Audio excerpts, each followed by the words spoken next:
जिंदगी कभी कभी हमें ऐसे मोड़ पर ले आती है जहां हमें कुछ भी समझ नहीं आता। हमारे मन में सवालों की बाढ़ आ जाती है, जैसे मैं सही कर रहा हूं या नहीं? क्या मेरे प्रयास व्यर्थ हैं? क्या मुझे सही दिशा मिल रही है? इन सवालों से जूझते हुए हम अक्सर तनाव और निराशा महसूस करते हैं। लेकिन क्या सच में इन सवालों का कोई समाधान नहीं है? चलिए इस पर गहराई से विचार करते हैं। रुकें और सांस लें, घबराहट में निर्णय न लें। जब भी आपको लगे कि कुछ समझ नहीं आ रहा है, सबसे पहले रुकें और गहरी सांस लें। यह कदम आपके मन को शांत करने में मदद करेगा और आपको स्थिति का सही आकलन करने का मौका देगा। अक्सर हम घबराहट में सही निर्णय नहीं ले पाते, इसलिए थोड़ी देर शांत रहना जरूरी है। स्वयं को जानें, अपने आप से जुड़ने का समय निकालें। खुद से सवाल पूछें, मेरी ताकतें क्या हैं? मेरी कमजोरियां क्या हैं? मुझे क्या करना पसंद है? जब आप खुद को बेहतर समझेंगे तो आपको अपनी दिशा स्पष्ट होने लगेगी। आत्मजागरूकता आपको सही निर्णय लेने में मदद करेगी। लक्ष्य तय करें। जिंदगी में आगे बढ़ने के लिए स्पष्ट लक्ष्य होना जरूरी है। छोटे छोटे और व्यवहारिक लक्ष्यों से शुरुआत करें। हर छोटे लक्ष्य की प्राप्ति आपके आत्मविश्वास को बढ़ाएगी और आपको बड़े लक्ष्यों की ओर बढ़ने की प्रेरणा देगी। नई चीजें सीखें। जब हमें कुछ समझ नहीं आता तो इसका मतलब हो सकता है कि हमें और सीखने की जरूरत है। नई चीजें सीखने से न सिर्फ हमारे ज्ञान का विस्तार होता है, बल्कि हमें नई संभावनाएं भी मिलती हैं। किसी नए कोर्स में दाखिला लें, किताबें पढ़ें या विशेषज्ञों से मार्गदर्शन लें। धैर्य रखें। सफलता एक दिन में नहीं मिलती। यह एक लंबी और सतत प्रक्रिया है। धैर्य और निरंतरता से ही हम अपने लक्ष्यों तक पहुंच सकते हैं। याद रखें, हर असफलता एक सीख होती है और हर संघर्ष हमें मजबूत बनाता है। सही लोगों का साथ। अपने आसपास सकारात्मक और प्रेरणादायक लोगों का समूह बनाएं। सही लोगों के साथ होने से हमें सही दिशा मिलती है और हमारी ऊर्जा भी सकारात्मक रहती है। उनके अनुभव और सलाह से हमें नई दृष्टि मिल सकती है। स्वास्थ्य का ध्यान रखें। शारीरिक और मानसिक स्वास्थ्य का ख्याल रखना बेहद जरूरी है। योग, ध्यान और नियमित व्यायाम से न सिर्फ आपका शरीर स्वस्थ रहेगा, बल्कि आपका मन भी शांत रहेगा। स्वस्थ मन और शरीर से आप किसी भी चुनौती का सामना आसानी से कर सकते हैं। जब भी आपको कुछ समझ न आए तो उसे लिख लें। लिखने से आपके विचार स्पष्ट होते हैं और आप अपनी भावनाओं को बेहतर ढंग से समझ पाते हैं। यह एक प्रकार का आत्म मूल्यांकन होता है जो आपको सही दिशा में आगे बढ़ने में मदद करता है। जिंदगी में जब कुछ समझ में ना आए तो घबराने की बजाय खुद को समझने और सुधारने पर ध्यान दें। हर चुनौती हमें एक नया सबक सिखाती है और हमें आगे बढ़ने के लिए प्रेरित करती है। याद रखें, सफलता का रास्ता हमेशा सीधा नहीं होता, लेकिन धैर्य, मेहनत और सही दिशा से आप किसी भी लक्ष्य को प्राप्त कर सकते हैं। जीवन के हर पल को जिएं, सीखें और आगे बढ़ें। मन को नियंत्रित करना एक दिन का काम नहीं है, बल्कि इसके लिए नियमित और व्यवस्थित साधना की आवश्यकता होती है। जब यह नियंत्रित हो जाता है तो अंदर से ऐसा महसूस होता है जैसे कि परमात्मा की प्राप्ति हो गई है। आपका शरीर एक हथियार है और इसे अधिक मजबूत बनाने पर विचार करना चाहिए। आप केवल अपने मन और शरीर को मजबूत बनाने का विचार कीजिए, इससे आप जीवन के महासागर को पार करने में सक्षम होंगे। अपने आप में एक मजबूत विश्वास आपको धार्मिक बनाएगा। इससे आपको काफी खुशी का आभास होगा और आपका मन नियंत्रित रहेगा। मन को नियंत्रित में रखें, क्योंकि मन एक झील की तरह है, इसलिए इसमें गिरने वाला हर एक पत्थर लहरों को जन्म देगा। ये लहरें नहीं देखती हैं कि हम क्या हैं। चुपचाप बैठो और मन को भटकने दो जहां वह जाना चाहता है, परंतु आप अपने आप पर एक दृढ़ विश्वास रखें कि आप अपने मन को सभी यादृच्छिक दिशाओं में देख रहे हैं। अब भगवान से मिलाप करने की कोशिश करें, लेकिन सभी संसारिक मोह माया या रिश्तों को त्याग कर। कुछ समय बाद आप देखेंगे कि आपका मन शांत झील की तरह शांत हो रहा है। यह मन की भटकने की गति को धीमा कर देगा। प्रत्येक दिन इसकी साधना करें और अपने आप को पहचानें। समय के साथ साथ आपका मन आपके नियंत्रण में होगा। मन को प्रफुल्लित लेकिन शांत रहने दें। कभी भी इसे ज्यादा न भटकने दें, क्योंकि इससे ध्यान भ्रमित होगा। ध्यान का अर्थ है कि आपने अपने मन पर काबू कर लिया है। वह मन सभी आने वाली विचार तरंगों और दुनिया भर की मोहमाया से निजात दिलाता है। इससे आपकी चेतना का विस्तार होता है। हर बार जब आप ध्यान करेंगे तो आप अपने विकास के पथ पर अग्रसर होंगे। हमें इस अस्थिर मन पर नियंत्रण पाना होगा और इसे भटकने से रोककर एक विचार पर केंद्रित करना होगा। इसे बार बार और कई बार किया जाना चाहिए। इच्छा शक्ति के द्वारा हमें अपने मन को काबू करना चाहिए और इस पर नियंत्रण पाकर ईश्वर की महिमा की स्तुति करें। इससे मन के निरंतर नियंत्रण का प्रवाह स्थिर हो जाता है, क्योंकि जब आप दिन प्रतिदिन साधना करते हैं तो मन निरंतर एकाग्रता की शक्ति प्राप्त कर लेता है। मन को एकाग्र करने से पहले मन को समझना होगा कि वो भाग किस ओर रहा है। क्योंकि विधियां बहुत सारी है, लेकिन हर विधि हर किसी पर लागू नहीं होती। इसलिए कुछ करने से पहले समझना बहुत जरूरी है। अगर आप शुरुआत कर रहे हैं, अगर आपको यह बात अभी कुछ समय पहले ही समझ आई है कि मन को एकाग्र करना जरूरी है, तो सबसे आसान तरीका है आप योग निद्रा करना शुरू करें।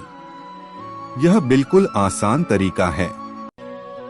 इससे सरल और आसान तरीका अभी तक इस दुनिया में कोई नहीं है। योग निद्रा पीठ के बल लेटकर की जाती है। यह एक गाइडेड मेडिटेशन तकनीक है। अच्छी बात यह है कि इसके रिजल्ट्स बहुत जल्द मिलते हैं और कई बार तुरंत भी मिल जाते हैं। अगर आप कई तरीके आजमाने के बाद भी एकाग्र नहीं हो पा रहे हैं, इस कंडीशन में भी आपको योग निद्रा तो करनी ही चाहिए। योग निद्रा के साथ त्राटक भी करना चाहिए। त्राटक और योग निद्रा का कॉम्बिनेशन एक हफ्ते में ही आपके अंदर एकाग्रता पैदा कर देगा, ऐसा मेरा व्यक्तिगत अनुभव है। अब तक हजारों साधकों को इस कॉम्बिनेशन से फायदा पहुंचा चुका हूं। अकेली एकाग्रता खतरनाक है। याद रखिए, मन अगर केवल एकाग्र हुआ और शुद्ध नहीं हुआ तो यह स्थिति बेहद खतरनाक हो सकती है। किसी भी अपराधी का मन अद्भुत तरीके से एकाग्र होता है, लेकिन शुद्ध नहीं होता। इसलिए सावधान रहना होगा कि एकाग्रता केवल अच्छे विचारों को नहीं, बुरे विचारों को भी उतनी ही अहमियत देती है। मन को शुद्ध रखने की कुछ आसान तरीके। कर्म योग यानी निस्वार्थ सेवा का हर हफ्ते नियम बना लीजिए। अच्छे लोगों की संगति में सप्ताह में एक बार अवश्य बैठिए। मन में अधिक बुरे विचार उठ रहे हो तो अपने गुरु को अवगत अवश्य करवाएं। पक्षियों को दाना डालें और गाय को चारा। कोई भूखा दिखे तो कुछ भी खिलाकर उसे तृप्त करे। रोजाना नंगे पांव हरी घास या मिट्टी पर चले। रोजाना साधना का नियम। ध्यान साधना करने का रोजाना का नियम बनाएं। अगर किसी दिन अत्यधिक व्यस्त भी हो तो कुछ समय केवल प्रार्थना के लिए अवश्य निकाले। रोजाना साधना का नियम अद्भुत सफलता दिलवाता है। जीवन में एकाग्रता बेहद जरूरी है। अपने कर्तव्य से भागना समाधान नहीं है। अर्जुन जब युद्ध भूमि में अपने कर्तव्य से पीछे हटने की सोचता है तब यह हमें सिखाता है कि जीवन में कठिन परिस्थितियों में भी कर्तव्य का पालन करना ही धर्म है। भावनाएं आवश्यक हैं, पर विवेक उनसे ऊपर है। अर्जुन की भावनाएं उसके ज्ञान पर हावी हो गईं। यह सिखाता है कि भावनाओं को समझो, लेकिन निर्णय विवेक से लो। सच्चे मार्गदर्शक की आवश्यकता होती है। अर्जुन ने श्री कृष्ण से मार्गदर्शन मांगा। यह प्रेरणा देता है कि जब जीवन में द्वंद्व हो तो योग्य गुरु या मार्गदर्शक से सहायता लेने में संकोच नहीं करना चाहिए। महान कार्यों से पहले आत्मसंशय स्वाभाविक है। युद्ध से पहले अर्जुन का भ्रम यह दिखाता है कि बड़े फैसलों से पहले डर या संदेह आना सामान्य है, लेकिन उससे उबरना जरूरी है। विनम्रता ही सीखने की शुरुआत है। अर्जुन जब कहता है कि मैं आपका शिष्य हूँ, मुझे उपदेश दीजिए, ये बताता है कि विनम्र होकर सीखने की भावना ही आत्मविकास की कुंजी है। संकट के समय भी धैर्य न छोड़ो, वही असली योद्धा होता है। जैसे अर्जुन युद्ध भूमि में घबरा गया, वैसे ही परीक्षा या नौकरी की असफलता में घबराने से समाधान नहीं निकलता। शांत रहकर निर्णय लेना ही वीरता है। सामने चाहे अपने ही क्यों न हो, धर्म और कर्तव्य से पीछे मत हटो।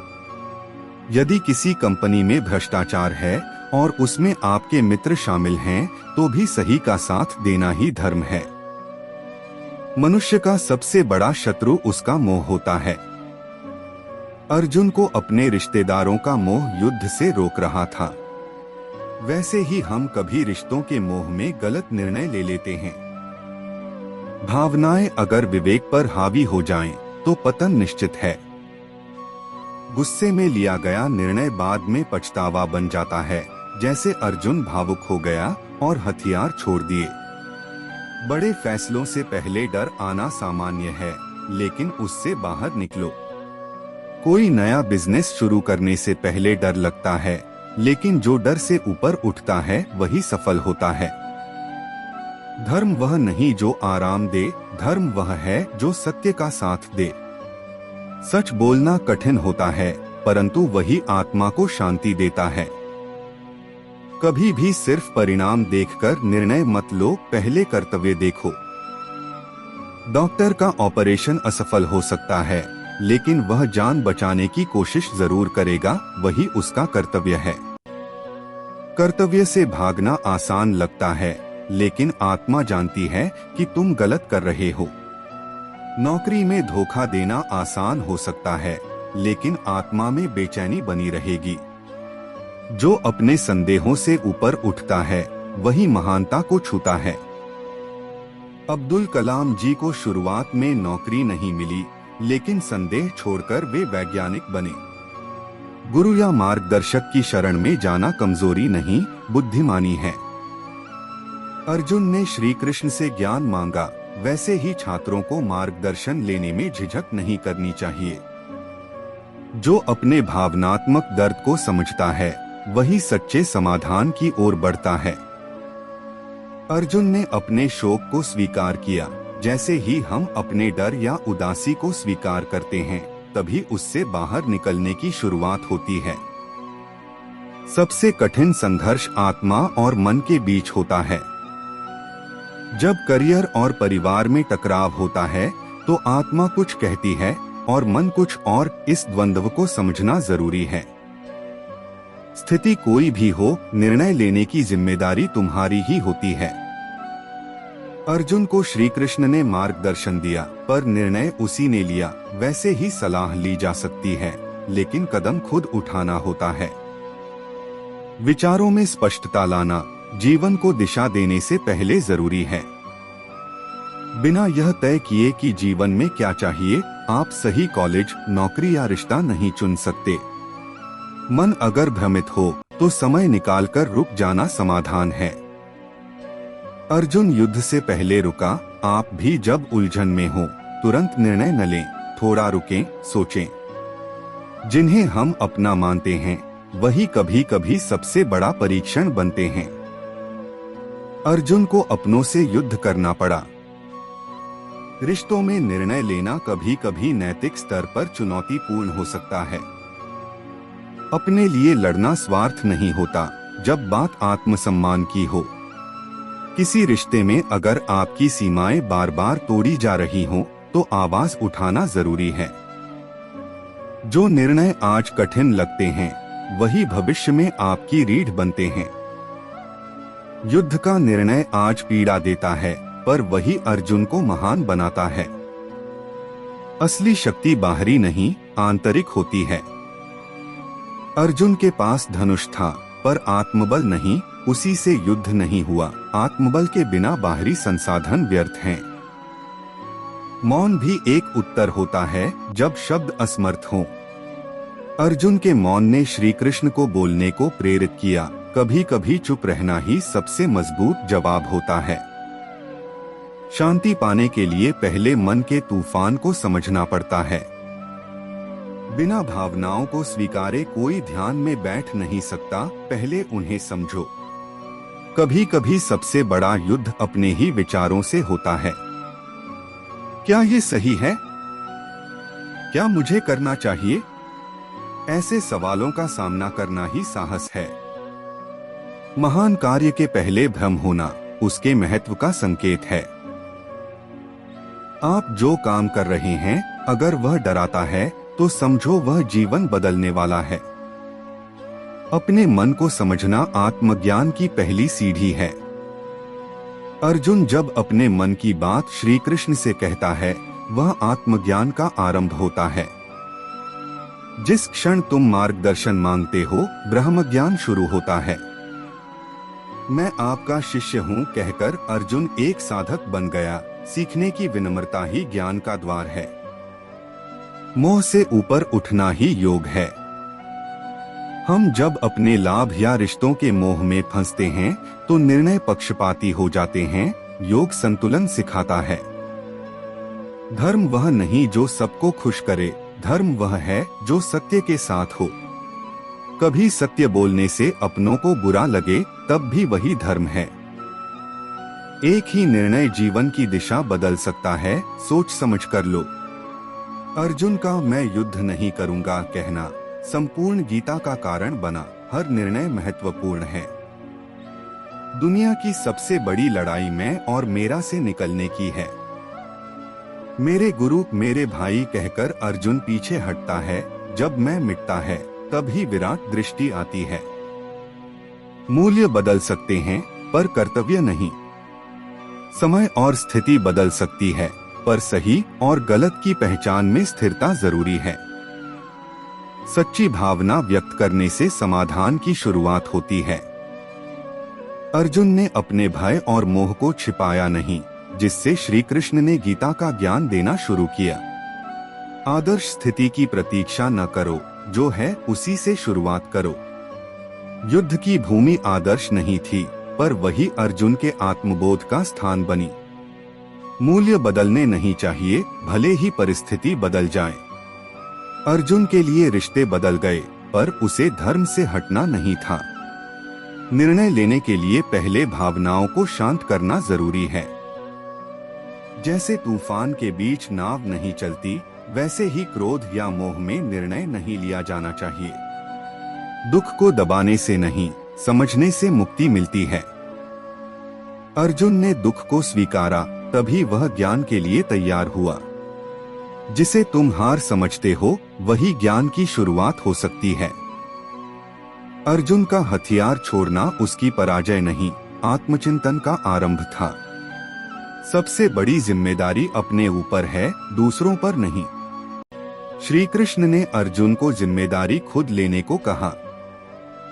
भागना विकल्प नहीं था। असली पराजय तब होती है जब तुम कोशिश छोड़ देते हो। युद्ध छोड़ना पराजय होती, चाहे दुश्मन कितने ही बलवान हो। तटस्थ रहकर ही सच्चा ज्ञान प्राप्त होता है। श्री कृष्ण ने पक्ष नहीं लिया, केवल सत्य और धर्म के पक्ष में खड़े हुए। कभी कभी सबसे शक्तिशाली व्यक्ति वह होता है जो स्वीकार करता है कि वह भ्रमित है। अर्जुन ने कहा, मैं भ्रम में हूँ, वही उसके ज्ञान का पहला कदम था। साहस डर की अनुपस्थिति नहीं, डर के बावजूद आगे बढ़ना है। अर्जुन को डर लग रहा था, फिर भी वह अंत में लड़ा। कठिन निर्णयों से भागो मत, उनका सामना करो। अर्जुन अपने ही लोगों से युद्ध नहीं चाहता था, लेकिन धर्म के लिए सामना जरूरी था। प्रश्न पूछना कमजोरी नहीं, समझदारी है। अर्जुन ने श्री कृष्ण से अनेक प्रश्न पूछे, इसलिए उसे उत्तर मिला। शांति के लिए कभी कभी युद्ध भी जरूरी होता है। पांडवों को राज्य के लिए नहीं, न्याय के लिए युद्ध करना पड़ा। कभी कभी जीवन तुम्हें तोड़ेगा, ताकि तुम्हें मजबूत बनाया जा सके। अर्जुन का मोह टूटना जरूरी था, ताकि वह कर्तव्य को समझ सके। दूसरों के लिए उठाए गए सही कदम भी आत्मबल देते हैं। अर्जुन युद्ध अकेले नहीं, अपने भाइयों, धर्म और समाज के लिए कर रहा था। सही मार्गदर्शन कठिन स्थितियों में जीवन बदल सकता है। श्री कृष्ण का ज्ञान ही अर्जुन को उठ खड़ा होने की शक्ति देता है। निर्णय लेने से पहले मौन और आत्मसंवाद जरूरी है। अर्जुन ने युद्ध से पहले श्री कृष्ण से संवाद किया, तब निर्णय स्पष्ट हुआ। अपनों के बीच भी सही को चुनना साहस है। अर्जुन को भीष्म, द्रोण से लड़ना पड़ा, सत्य के लिए। सच्चा योद्धा वही है जो अपने अंदर की लड़ाई जीतता है। अर्जुन ने पहले अपने मोह को हराया, फिर युद्ध लड़ा। जब तुम्हारा मार्ग स्पष्ट हो तो संकोच छोड़ो। अर्जुन पहले संकोच कर रहा था, फिर श्री कृष्ण ने उसे स्पष्टता दी। संबंधों से बड़ा धर्म होता है। अर्जुन ने धर्म के लिए अपने गुरु, मामा और भाई से युद्ध किया। जब निर्णय कठिन लगे तो याद रखो तुम्हारा धर्म क्या कहता है। अर्जुन ने धर्म के आधार पर युद्ध को स्वीकारा। कभी कभी तुम्हें वे बातें करनी होंगी जो तुम नहीं करना चाहते, क्योंकि वे जरूरी हैं। अर्जुन युद्ध नहीं करना चाहता था, लेकिन धर्म के लिए जरूरी था। दूसरों के लिए उठाए गए सही कदम भी आत्मबल देते हैं। अर्जुन युद्ध अकेले नहीं, अपने भाइयों, धर्म और समाज के लिए कर रहा था। सही मार्गदर्शन कठिन स्थितियों में जीवन बदल सकता है। श्री कृष्ण का ज्ञान ही अर्जुन को उठ खड़ा होने की शक्ति देता है। निर्णय लेने से पहले मौन और आत्मसंवाद जरूरी है। अर्जुन ने युद्ध से पहले श्री कृष्ण से संवाद किया, तब निर्णय स्पष्ट हुआ। अपनों के बीच भी सही को चुनना साहस है। अर्जुन को भीष्म, द्रोण से लड़ना पड़ा, सत्य के लिए। सच्चा योद्धा वही है जो अपने अंदर की लड़ाई जीतता है। अर्जुन ने पहले अपने मोह को हराया, फिर युद्ध लड़ा। जब तुम्हारा मार्ग स्पष्ट हो तो संकोच छोड़ो। अर्जुन पहले संकोच कर रहा था, फिर श्री कृष्ण ने उसे स्पष्टता दी। संबंधों से बड़ा धर्म होता है।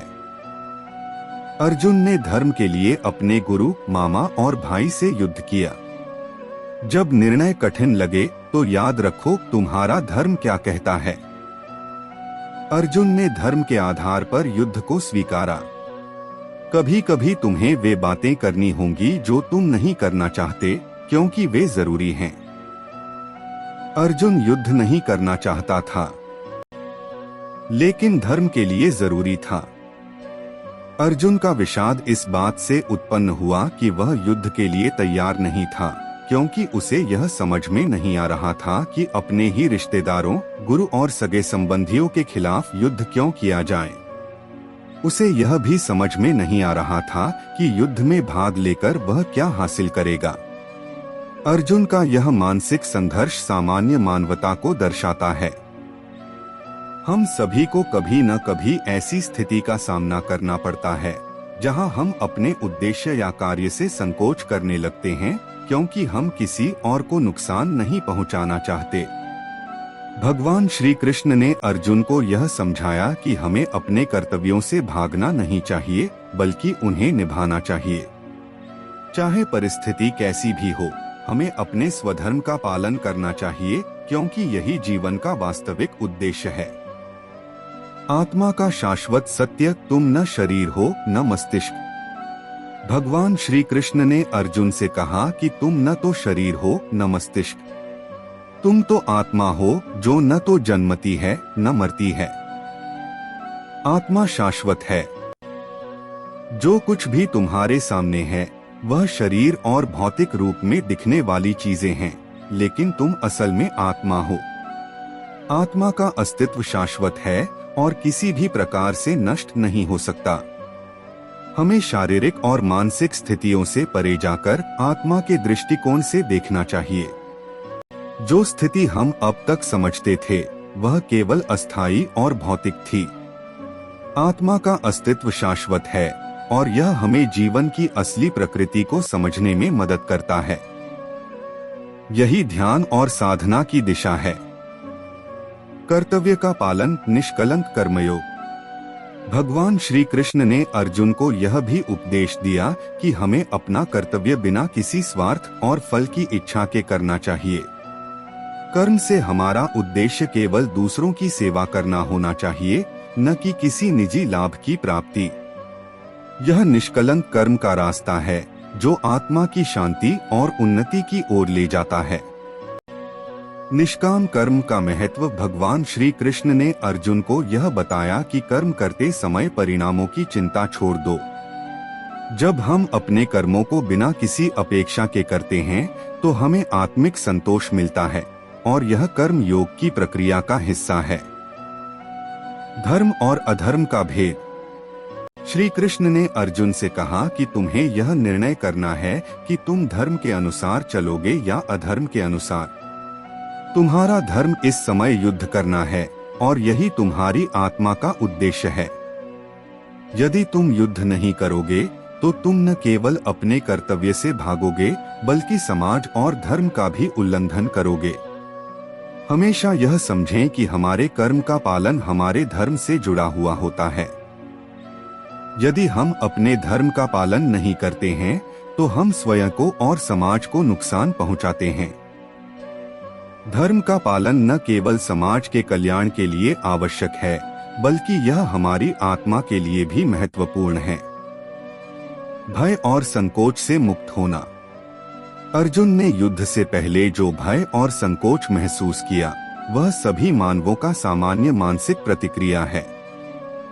जब किसी को किसी बड़े कार्य का सामना करना पड़ता है तो संकोच और भय का उत्पन्न होना स्वाभाविक है।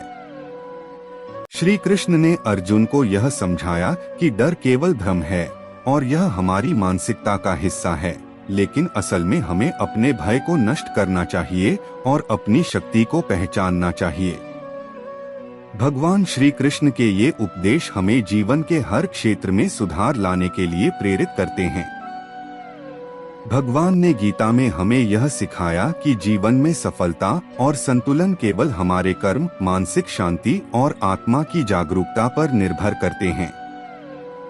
हमेशा याद रखें, कर्म ही पूजा है और जो हमारे साथ होता है वही सही होता है। अगर आपको आज का वीडियो पसंद आया हो तो कृपया इसे लाइक और शेयर करें और हमारे चैनल को सब्सक्राइब करना न भूलें ताकि आप हमारे अगले वीडियो से भी जुड़ सकें। आपका जीवन खुशहाल और शांतिपूर्ण हो।